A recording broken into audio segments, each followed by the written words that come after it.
Está no ar o programa Espaço Cidadão com Robson Carvalho. No ar, o nosso programa Espaço Cidadão, chegando em todo lugar onde tiver internet, pelo nosso canal no YouTube, Robson Carvalho. Pode localizar também pelo Robson Cidadão, faz a sua inscrição, chegando também com o mesmo nome Robson Cidadão ao Spotify. E ainda chegando a outros veículos como o portal Congresso em Foco, chegando também a TVT São Paulo e retransmissoras Brasil 247 e outros parceiros que levam nosso conteúdo para os quatro cantos do Brasil. Hoje estamos aqui na Câmara Federal, no Salão Verde da Câmara dos Deputados, para conversar com o deputado federal pelo PT de Minas Gerais, Padre João. Padre João está aqui conosco e vai falar um pouquinho sobre sua atuação parlamentar, principalmente sobre um tema muito importante. Há uma investida da extrema-direita, dos bolsonaristas, para tentar criar condições, talvez a volta de Bolsonaro, e essas condições dão conta, né, e também de tantos outros, dão conta de mexer numa das principais leis desse Brasil, que foi uma lei de iniciativa popular, que é a lei da ficha limpa. Você vai entender isso agora nessa entrevista com o Padre João, deputado federal pelo PT de Minas Gerais. Seja bem-vindo, Padre João, ao nosso Espaço Cidadão. Obrigado, Robson Carvalho. É uma alegria estar aqui com você e também com tantos que interagem, né, nos diversos canais. O deputado Padre João é padre mesmo da Igreja Católica. Então, eu sou padre da Arquidiocese de Mariana e fui ordenado, já vai fazer 30 anos em julho, fui ordenado por Dom Luciano. Então, tive a graça de ser acolhido por Dom Luciano, tanto na filosofia, teologia, e recebi os ministérios, o leitorato, a qualitato, o diaconato e o presbiterato. E foi Dom Luciano que me permitiu também participar da política com mandatos, 2 mandatos de deputado estadual e agora já é o 4º mandato federal. Muito bem, então temos aqui um padre de verdade, não é um de quadrilha junina não, né? Não, nada de feito. Brincadeiras à parte, brincadeira séria na verdade, né, porque traz uma mensagem sobre coisas que vivemos ultimamente, mas eu gostaria que o deputado federal pelo PT de Minas Gerais, Padre João, aqui conosco, nos falasse sobre o que é que está acontecendo, quais são os riscos que nós estamos correndo em relação a essa tentativa de mexer na lei da ficha limpa, que foi a lei de iniciativa popular aprovada pelo povo brasileiro. Então, é muito importante. E a questão do ser padre é até interessante, Robson, porque Ouro Branco, eu era pároco em Ouro Branco, então Ouro Branco foi o município do Brasil que mais arrecadou assinaturas em nível de percentual ainda para a Lei 9840. Foi em 99, que é aquela lei da compra de votos. Então, toda essa inserção e uma atuação da CNBB começou lá atrás. 97, 98, né? Foi aprovado em 99. E agora a lei 135, né? Que está sendo, de certa forma, ameaçada. Porque nós avançamos em 2010 com o impedimento das condenações em segunda instância. Então, agora há uma força-tarefa, sobretudo de deputados do PL. Para quem quiser ser candidato, né? Ser candidato. Tem condenação em segunda instância, você não pode disputar. Inclusive, essa lei atingiu o próprio presidente Lula, que cumpriu, né, as regras legais, a determinação da justiça, provando depois a sua inocência. Então, fomos aprimorando. E agora existe uma força-tarefa de retrocesso. Né, na Câmara, né, aprovada aqui por uma maioria já de retrocesso, e agora também no Senado. Porque então na Câmara já foi aprovado? Já foi aprovado na Câmara e que agora tramita no Senado. Então, quais são as chances de aprovação no Senado, pelo que o senhor tem acompanhado? Eu acredito que no Senado terão mais dificuldades. Aqui, infelizmente, o pragmatismo ainda é maior. O pragmatismo aqui é maior. Por isso que... Ou atendimento a certos grupos de interesse em detrimento do que a legislação prevê, né? Num desprezo total que foi aprovado pelo povo brasileiro. Não é à toa que as iniciativas, são umas 4 iniciativas, tem uns 4 projetos de lei tramitando. Tem uns ainda na Câmara, que está mais avançado, já foi aprovado na Câmara e está no Senado. Mas nessa mesma linha de retrocesso e de proteger quem já foi condenado já em primeira instância e até em segunda instância, proteger quem cometeu crime. E quem deveria dar exemplo enquanto legislador, dá exemplo. Se a gente aqui é uma casa legislativa, a gente cria leis, não pode ser para os outros, a gente tem que ser o primeiro a cumprir a lei. E agora violaram a lei e agora quer uma forma, não deixa de ser uma forma de anistia, né? Parece que está pegando moda. Não deixa Essa de história ser. de tentativa de anistia estão tentando atacar por todos os lados, né? Não só em relação aos atos terroristas cometidos por bolsonaristas, né? Incentivados por discursos do próprio, ao longo de mais de 4 anos, né? Que culminou com aquele desastre do 8 de janeiro, né? Mas que sejam, de fato, rigorosamente punidos. Mas, fechado esse parênteses desse outro lado da anistia, quais são os grupos ou parlamentares específicos que têm mais interesse nessa anistia, nessa mexida da lei da ficha limpa para permitir que determinados parlamentares possam ser candidatos, mesmo sobre condenação até em primeira instância, como prevê alguns projetos? Então, tem 3 iniciativas que são de deputados do PL. 3 deputados Justo do PL. da base bolsonarista, do partido de Bolsonaro, né? Sim. Engraçado que a turma que mais sempre utilizou do discurso contra a corrupção, chamando palavrões diversos contra o próprio ex-presidente Lula e demais pessoas na ocasião da Lava Jato, muitas dessas pessoas até conquistaram o mandato com esse discurso, mas parece que não valeu de muita coisa. É verdade. Também da União Brasil. Tem 3 União do Brasil PL, também. E a União Brasil também tem uma iniciativa. União Brasil, que era o DEM, que era o PFL, que era o PDS, que era a Arena, que era o braço civil da ditadura militar, né? Ainda estamos aqui, está valendo mais do que nunca, né? Infelizmente, é um desrespeito, primeiro, à participação popular, sociedade, né? E, às vezes, consegue fazer uma inversão desse processo, né? Passam para a sociedade, que são os que vivenciam, que praticam de fato a lei, mas o que está aqui, a atuação de noite aqui, é para um tipo de anistia, porque se votar sendo aprovado, vão tornar sem efeito as próprias condenações, eles vão ter os mandatos, então não vão ter nenhuma ameaça aos mandatos já adquiridos e há um retrocesso também a quem vai pleitear mandatos já com certas condenações. O presidente Bolsonaro está passando por um processo de votação no Supremo Tribunal Federal, onde se torna réu e pode vir, inclusive, né, ao que tudo indica, ser condenado. Esse tipo de projeto, né, há quem faça a leitura de que poderia beneficiar o próprio Bolsonaro para ele tentar nas próximas eleições ser candidato, mesmo até na condição de inelegível por outras questões? Ele é o principal beneficiado, será o principal beneficiado.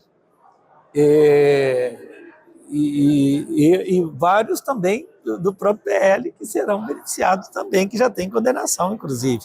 E os outros que poderão se tornar réu, eu acho que é óbvio, eu não tenho dúvida que o STF não vai cumprir a lei, então eles, eu estou certo que será réus e vão ter um processo, é verdade, vai ser assegurado as defesas e tudo, mas eu não tenho dúvida que sairá uma condenação ao final. Portanto, ele será um principal beneficiado se aprovado no Senado e as outras que estão aqui também ainda na Câmara.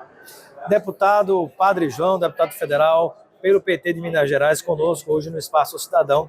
Eu gostaria de te perguntar a respeito de como a sociedade civil organizada, os grupos sociais, movimentos sociais têm se posicionado diante dessa tentativa de sujar, manchar ou anular a lei da ficha limpa, que foi uma lei de origem de iniciativa popular, né? Como é que estão esses movimentos? Como é que o senhor tem acompanhado?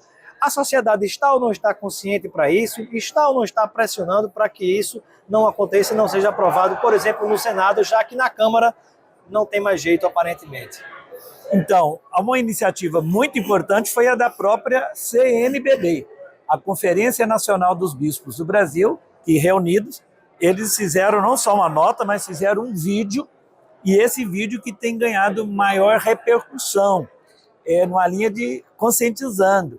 Por isso que muitos, da extrema-direita sobretudo, vêm batendo muito na CNBB, não só na CNBB.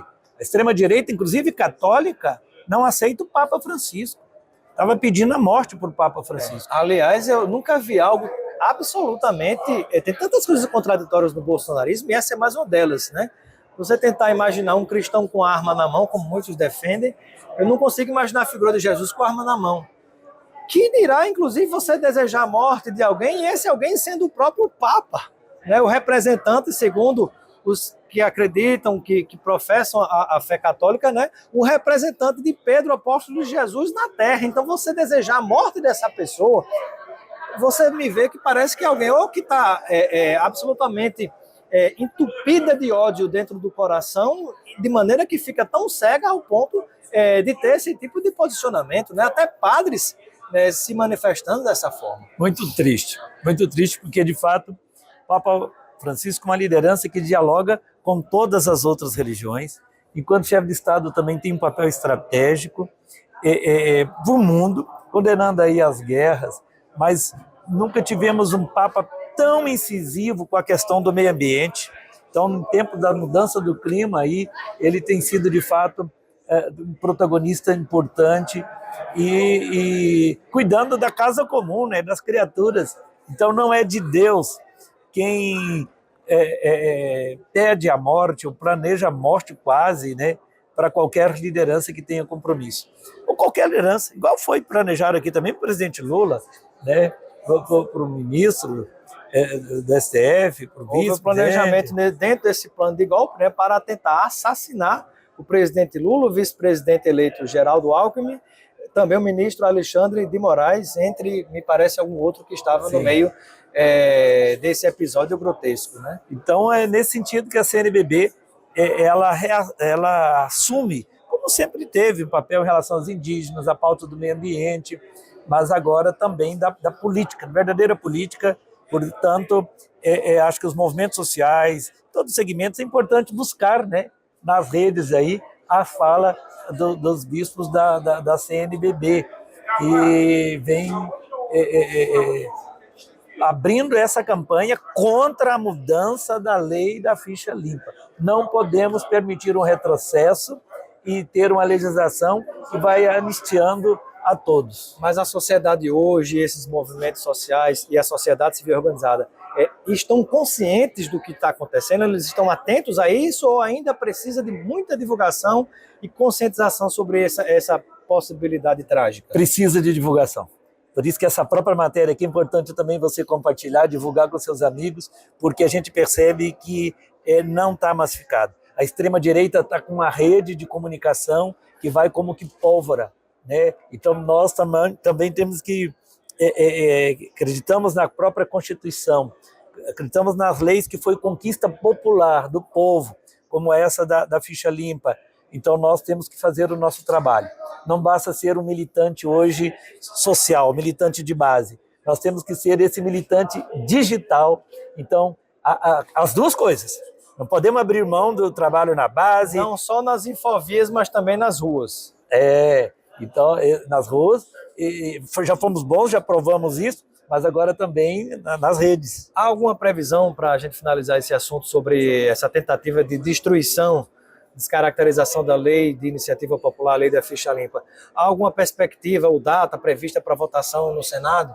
Eu espero que o próprio presidente ele entenda esse recado, não só da CNBB, mas de todos os segmentos sociais, e que não paute essa matéria, porque pode ter um risco desse retrocesso, já que tivemos o retrocesso na Câmara, consolidar lá e vai restar então para o presidente da República, né? Eu creio que o Senado ele tem que ser responsável o suficiente para não permitir esse retrocesso, esse pragmatismo, para defender alguns poucos, voltar a sujar a política com pessoas que infringiram de fato a lei, já ou corruptas ou condenadas.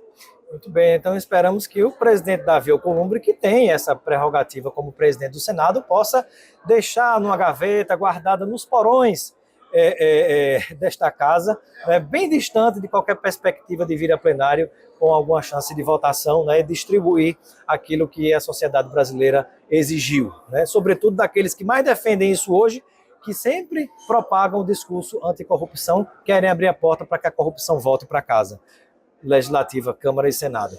Mas agora eu queria falar um pouco mais sobre outras áreas de atuação do deputado federal pelo PT de Minas Gerais, deputado Padre João. Eu queria que o senhor nos falasse um pouco sobre a sua atuação em relação ao combate à fome. O senhor está à frente de uma comissão importante, é uma comissão parlamentar, não é, que discuta esses temas ligados ao combate à pobreza, à fome.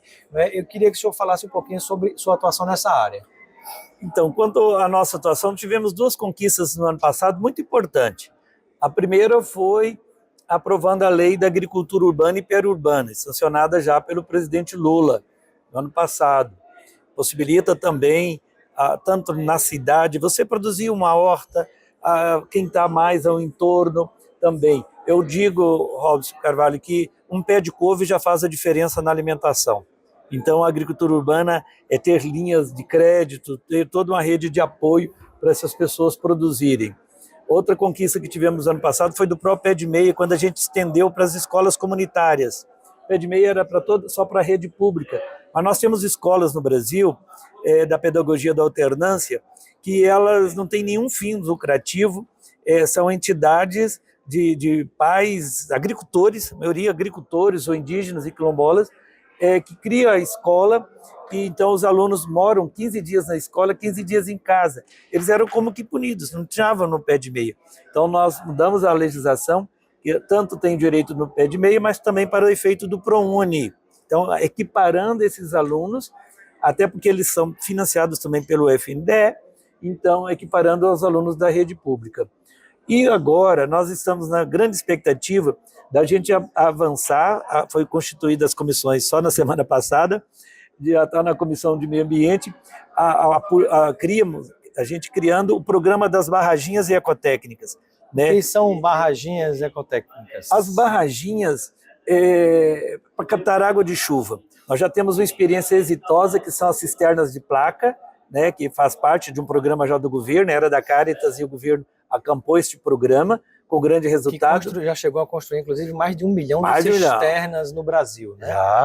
Para quem não sabe, está em alguma parte do Brasil que é uma cisterna, né? São digamos assim, espécies de caixa d'água, né, construídas embaixo do chão, que ajudam a acumular a água que vem da chuva para que ali fique preservada, né, e ajude na fixação do homem no campo, né, sobretudo em períodos de seca. Agora, as barraginhas é na próprio solo, na própria terra, porque ela tem dois efeitos. A barragem é diferente da barragem subterrânea. É diferente. Ela é como que uma bacia. E é diferente também do barreirinho, que muitas vezes se constrói com a ajuda de alguns animais. Ela provoca o barreiro lá embaixo. Mas todo lugar na propriedade rural que passa uma enxurrada faz como que uma bacia. Uma bacia. Às vezes, conforme a topografia, pode ser de 100 mil litros, 200, 300 mil litros, varia. Tem lugar que tem 500 mil litros de água. Mas todos, ou pode fazer várias, numa sucessão, conforme o terreno. E ali segura a água de chuva. E como é que faz para não evaporar? Ela tem o efeito mais de infiltrar e recuperar as nascentes. E recupera no mesmo ano. Então, nascentes que às vezes já tinham desaparecido há 10, 12 anos, essas nascentes voltam. E onde já tem uma nascente perene, ela também aumenta e muito a vazão. E conforme o terreno faz os coxinhos, por isso que são as ecotécnicas. O coxinho é como se fosse uma pequena curva de nível, e a própria curva de nível faz parte dessa ecotécnica. Porque o jurídico dos ministérios entendem que, como é um investimento, e proíbe o recurso público para fazer investimento em propriedade particular. Então, essa nossa lei, ela considera ser de utilidade pública este investimento. Então, é de utilidade pública, você está beneficiando várias propriedades, você está beneficiando uma bacia inteira, você está beneficiando o planeta, na verdade, com essas ações. Com bilhões de barraginhas, você contém uma enchente. O lugar que já fez nas encostas muitas barraginhas, no Espírito Santo tem uma experiência assim. Tinha uma vila que era destruída todos os anos. Enchente inundava as casas e destruía. E aí fizeram centenas e centenas de barraginhas, não tem mais enchente. Então acumulou água que serve para manter, né, digamos assim, as condições para a agricultura familiar, por exemplo, e para a permanência até dessas áreas de rio, e evitou essa inundação. Evita a erosão, evita o assoreamento dos córregos, porque às vezes a enxurrada ela vai levando muita terra, e são terras nascentes, o assoreamento de córregos, ribeirões e rios, e como com essas alterações, pelo menos muitos estudos mostram que o volume de chuva ano é o mesmo. Tem muitos estudos assim. Qual que é o problema? Às vezes eles se concentram em parte do ano. Aí passa 4 meses sem chuva, mas quando vem uma tempestade de meia hora, que chove aí 600 milímetros. Nós já tivemos essa realidade.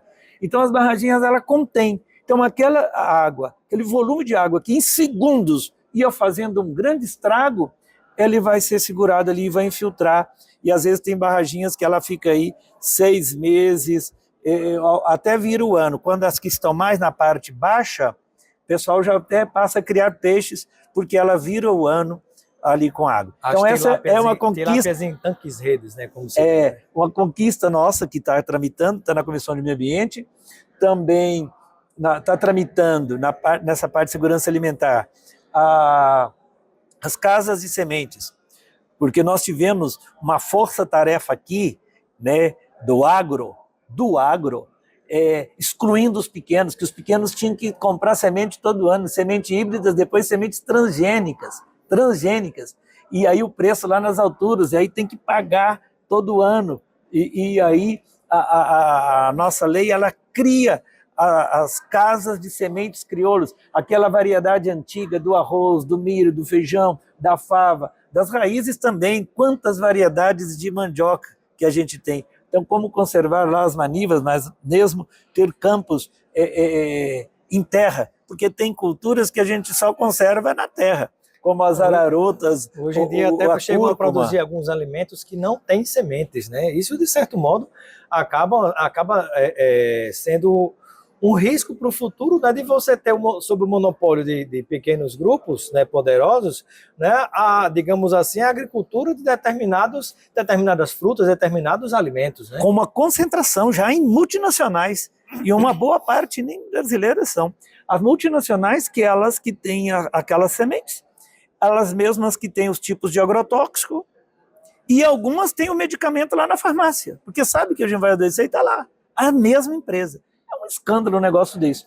Então, as casas de sementes, ela pega todo o processo de produção, né, e de armazenamento. É ter como que equipamento público que empodera as comunidades tradicionais, a agricultura familiar, né, para ter de maneira adequada, né, a conservação e preservação das variedades. Deputado Padre João conosco aqui no nosso Espaço Cidadão, direto da Câmara Federal, no Salão Verde, Câmara dos Deputados, em Brasília. Eu queria que o senhor me falasse um pouquinho sobre uma reunião que o senhor teve recentemente com o ministro da Secretaria-Geral da Presidência da República, Márcio Macedo, tratando de temas ligados à segurança alimentar, né? O que é que nós podemos compartilhar de imediato que foi positivo dessa reunião e que poderá, sem dúvida, trazer benefícios para o povo brasileiro, né, não só do seu estado de Minas Gerais? Então, primeiro foi muito importante, tanto ontem quanto hoje, né, nesse dia lá o Márcio Macedo, em Minas Gerais, lançando as caravanas no Rio Doce, uma região que foi totalmente impactada com o crime da Vale, Samarco, BHP Bilitos, que viabilizou os pescadores, a agricultura familiar, quilombolas, indígenas.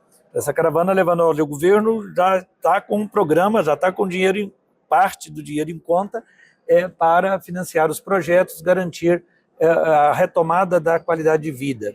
Neste dia, hoje, há uma reunião bem ampliada na Secretaria-Geral da Presidência, montando todo um plano, uma agenda para 2025. Nós vamos estar lançando essa agenda no dia 9 de abril e complementando essa agenda com diversos segmentos da sociedade e governamental também. Então, essa agenda, considerando um ponto importante, que é também a COP30, mas esse viés da segurança alimentar e mudanças climáticas. E as comunidades estão articuladas, né, para que esses programas sejam, em conjunto com elas, implementados? Estão. O próprio CONSEA já é uma rede... Para quem não sabe o que é o CONSEA. É o Conselho de Segurança Alimentar e Nutricional. Por isso que a gente coordena a Frente Parlamentar de Segurança Alimentar, Nutricional e Combate à Fome. Então, essa agenda, ela vem também nessa lógica, né, da segurança alimentar, o combate à fome, né, e mudança climática, que é urgente. Todos estão sentindo o preço dos alimentos, então não resolve aí, alguém vem falar, é isso, um conjunto de fatores, então cabe ao Estado brasileiro, como que numa força-tarefa, né, a gente garantir o acesso ao alimento de forma permanente. Muito bem. Estamos chegando ao final da nossa entrevista com o deputado federal pelo PT de Minas Gerais, Padre João, aqui em Brasília, direto da Câmara dos Deputados, no Salão Verde. Eu quero agradecer a participação do deputado federal Padre João. Seja sempre bem-vindo ao nosso programa e deixe um momento para suas despedidas junto a todos aqueles e aquelas que nos acompanham. Eu que agradeço, Robson, e dizer também, se me permita, que quem que ouviu aqui, que acompanhou, tem que compartilhar essa boa comunicação que você promove e que é esclarecedora e de fato informa, não como outras que infelizmente mais desinformam. Parabéns pelo trabalho também. Obrigado, deputado.